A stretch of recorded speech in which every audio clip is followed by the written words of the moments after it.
Abracadabra. I want to reach out and grab you.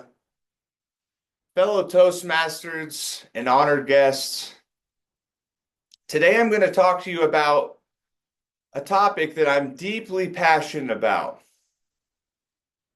It's the power of words and the neuroscience behind a particular brain region that isn't often spoken of, that has an immense impact on how we view the world. So, abracadabra, when you look up the word in Hebrew, it's avracadabra, which means as I speak, I create. So, that should tell you that there's some ancient wisdom out there about the power of words and their influence on our biology, our neurology, and chemistry.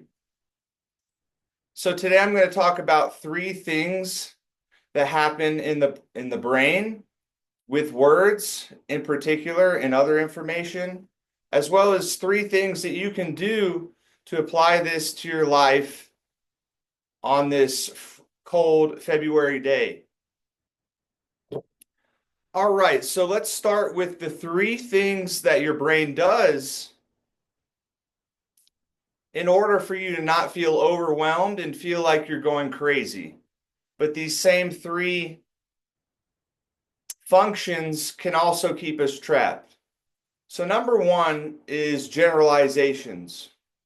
We generalize almost everything in our life. We'll say that person is white, that person is happy, that person is sad.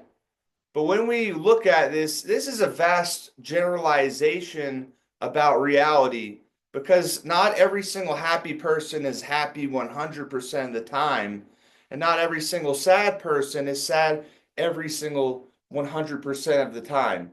We could say that all Ford trucks fix or repair daily. Or somebody could look at a Ford truck and say, I love that. It's the best investment I've ever made. So be careful of vast generalizations such as always, never, and so forth. The second thing that the brain does is it deletes information. So imagine walking through a busy Atlanta airport. There's all kinds of information coming, noises, people. And so we have to delete a lot of information because once again, we would go crazy. You're not going to be able to analyze every single face on the person that's coming through, walking towards you. You're not going to be able to see if they're happy or sad. Your brain's just going to delete it. But once again, think of this on the other side where it disempowers us.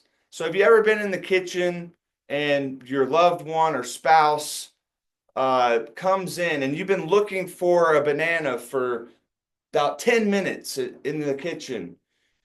And that banana was there the whole time, and your spouse points it out to you and said, oh, what? How did I miss that? Well, because your brain deleted things. And so be very careful of how it deletes information and keeps you trapped into the things that you quote unquote cannot see.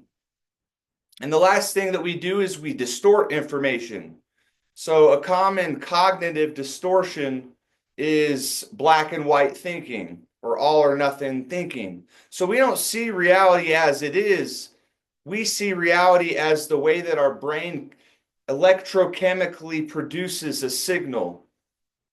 And this is all done through an area of the brain called the thalamus in our midbrain. And they call this the thalamic gate, actually. It's kind of like Gandalf when he was standing there. He said, you shall not pass. And so most information does not pass through our thalamus.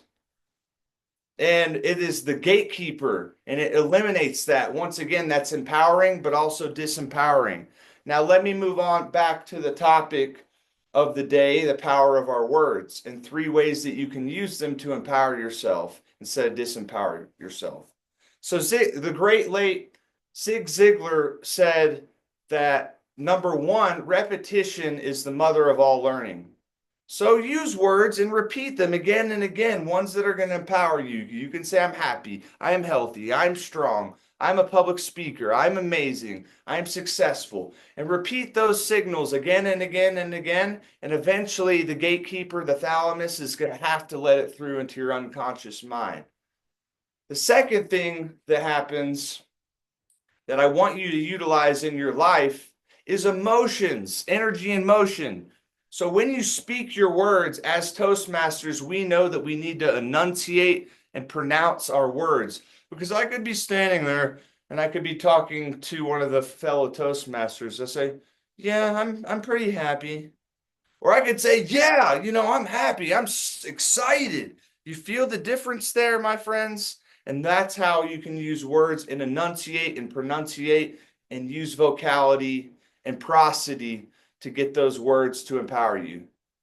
Now, the last thing that I encourage you to do with words is to be careful of word patterns, especially with music. So I remember I used to listen to a lot of gangster rap growing up.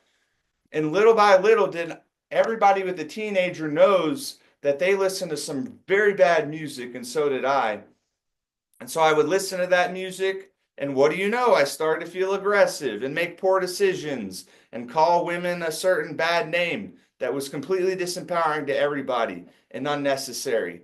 But also on the other side, listen to music that has wonderful words, that encourages you, that speaks about love and intention. So, fellow Toastmasters, abracadabra, I want to reach out and grab you. Thank you.